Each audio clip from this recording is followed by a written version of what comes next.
Welcome everybody. It's a decent spring day. We're out with the chickens and a couple guinea birds. We're looking at doing some major pruning here in this little section with a whole bunch of different trees. So let me flip it around. What we've got here is a sugar maple, which kind of come up on its own. Here is a Stella cherry, another maple that I forget what it is. I think it's some sort of plum, which is a much larger tree. And then we have a couple of these Chinese apricots. So starting off with just this one Stella cherry tree, this would be quite a large tree if left to its own devices. See, it's coming along pretty well. It's got a lot of buds, but we're actually gonna chop it down all the way down here. And why I did that is because I need to stunt the growth of this tree so it's a manageable tree. We need it to bounce back this spring.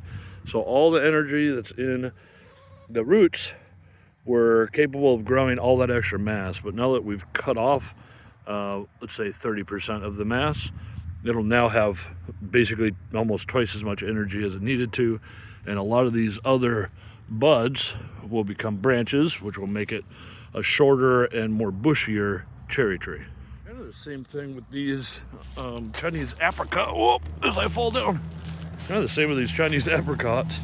Here's a little label for it. I hope it focuses. But the same thing with this is we want this to be a pretty short tree. As you can see, it's just at about 5 foot. And I'm gonna do this. So that's 30% of the tree. It may look like 60%, but it's actually 50 or 30. No, I only say that because I've heard that a lot from different pruners, to keep your cuts to 30% of the tree. And I'm not sure where that came from.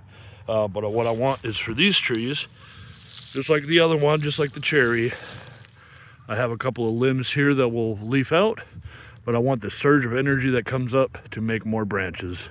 And I want this tree to be much smaller at its mature height. So if this intense pruning kind of scares you and you're really worried about it, I've been doing this a couple of years, and I've cut a lot of like 3-year-old trees down to knee height and have them come back amazingly.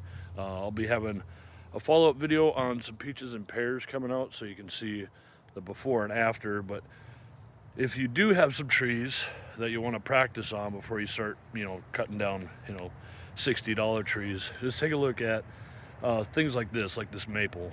So to maybe help you get a better understanding, this is a sugar maple tree, and this one just grew up on its own. We have a couple of maple trees on our property that have self-seeded, and we have hundreds of these things. And this is already just over 10 foot tall. This is at 6 foot right here. And just to let you know that this tree will become 50 to 60 foot, just like any of those cherries or that apricot. If it was on a semi-dwarf or a dwarfing rootstock, it'd be like 40 foot tall, maybe 30 foot tall. And if this were a fruit tree, I would never get any of the fruit. But it's a maple tree, it's a shade tree. So maybe I do want it to get to 60 foot. But then for most of the day, all of these trees would be shaded out, and I really don't want that. But what I would want, and since it's a free tree, there's no problem with me just trimming it there. But the tree's too big for me to trim it. There are these little hand pruners, so I'll have to come back. Now, if I wanted it to grow up taller and taller and taller and just be a shade tree, then I could take off these side branches to clean up the main trunk. And that way they wouldn't be in the way of people walking, and you'd be able to trim some of this excess off. That would end up just being shaded out and dying themselves. As I go through here, not too big of a deal. Trees can heal. Don't try to overthink your cuts, because that's what always stopped me from pruning trees, was thinking about it too much. So we got all those off, and now this tree will be able to continue growing as tall and as high as it wants to.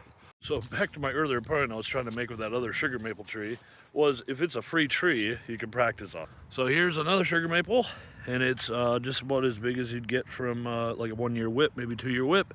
And what I usually recommend is just cutting it down below knee height for any fruit tree. That way when it starts branching, all the fruit will end up being at about 5 foot high. If you have a little bit older tree, I would chop it the same way.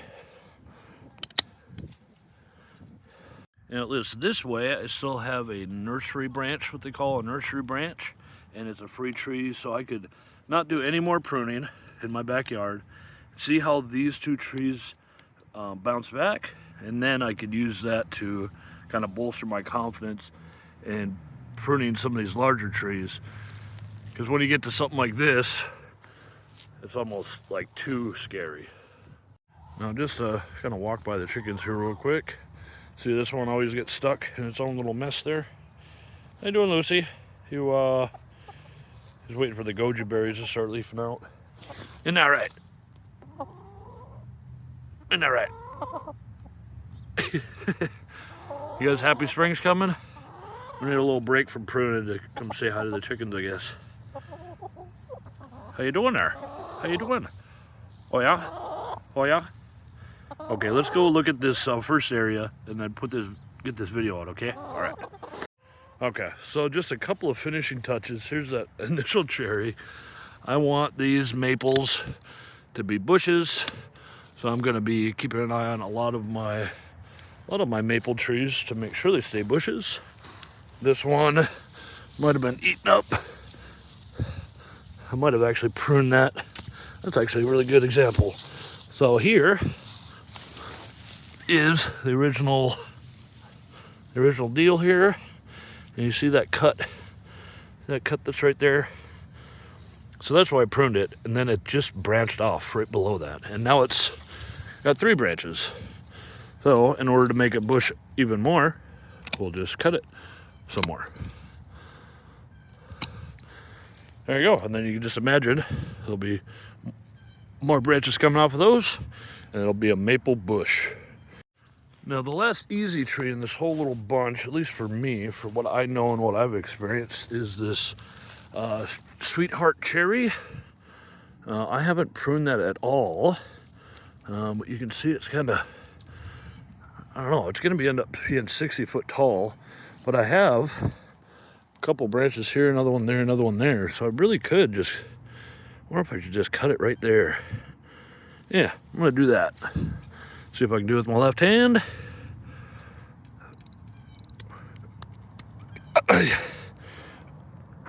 Okay, well, I'll come back to it. But just imagine that is gone, and that all that extra energy will be coming to all these to make it taller and bigger. And then next spring, probably cut it here. Actually, I might cut it like that right now. Okay, so we got that thing cleaned up, and I am actually kind of hesitate to do that because it has this new limbs on there.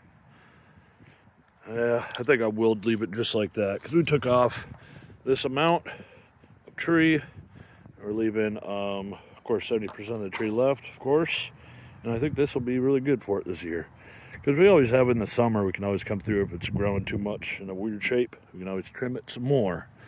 Now, these are all pretty easy because they're all relatively small.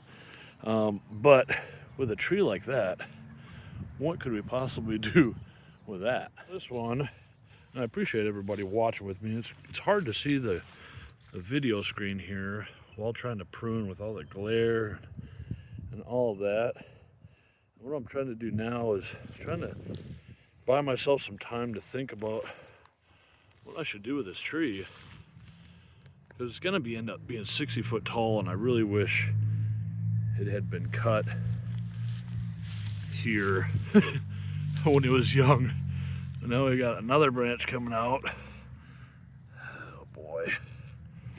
Well, if anybody has any ideas on how I could somehow manage that, could I just take it up halfway up the thing here? If I get some comments on this from people who have more experience pruning much larger trees, I'd appreciate it. So I want this tree to be small and not to shade everything out. So that one will have to wait. But all these other ones, whatever this looks dead anyways. Just keep cutting. Cut. Oh, I think it's a mulberry. Or an apple. Or a pear. either way, it's getting pruned and poorly videographed. So I think that's all I got. Well, thank you everybody for sticking by throughout this video. I still have more pruning to do. It's a little bit cold out here now, so I might go back in. But I needed a couple of videos, I think, this year that'll get me warmed up on making videos. The sun's like really hard, so it's hard for me to see the screen.